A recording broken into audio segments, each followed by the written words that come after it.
Jean, chapitre 15. C'est moi qui suis le vrai cep, et mon Père est le vigneron. Tout sarment qui est en moi et qui ne porte pas de fruit, il l'enlève.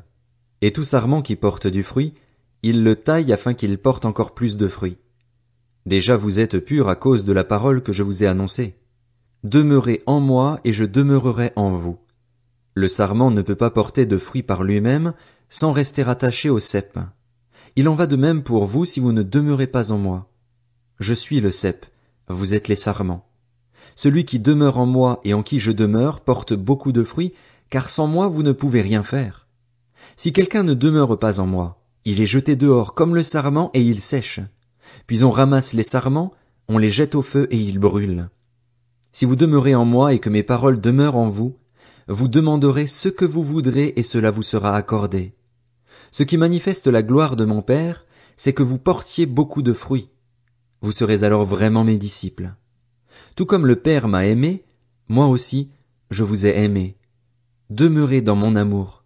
Si vous gardez mes commandements, vous demeurerez dans mon amour, de même que j'ai gardé les commandements de mon Père et que je demeure dans son amour. Je vous ai dit cela afin que ma joie demeure en vous et que votre joie soit complète. Voici mon commandement. Aimez-vous les uns les autres comme je vous ai aimé. Il n'y a pas de plus grand amour que de donner votre vie pour vos amis. Vous êtes mes amis si vous faites ce que je vous commande. Je ne vous appelle plus serviteur parce que le serviteur ne sait pas ce que fait son Seigneur, mais je vous ai appelé ami parce que je vous ai fait connaître tout ce que j'ai appris de mon Père. Ce n'est pas vous qui m'avez choisi, mais c'est moi qui vous ai choisi, et je vous ai établi afin que vous alliez, que vous portiez du fruit et que votre fruit demeure. Alors, ce que vous demanderez au Père en mon nom, il vous le donnera. Ce que je vous commande, c'est de vous aimer les uns les autres. Si le monde vous déteste, sachez qu'il m'a détesté avant vous. Si vous étiez du monde, le monde vous aimerait car vous seriez à lui. Vous n'êtes pas du monde, mais je vous ai choisi du milieu du monde. C'est pour cela que le monde vous déteste. Souvenez-vous de la parole que je vous ai dite, le serviteur n'est pas plus grand que son Seigneur. S'ils m'ont persécuté, ils vous persécuteront aussi. S'ils ont gardé ma parole, ils garderont aussi la vôtre. Mais ils vous feront tout cela à cause de moi, parce qu'ils ne connaissent pas celui qui m'a envoyé.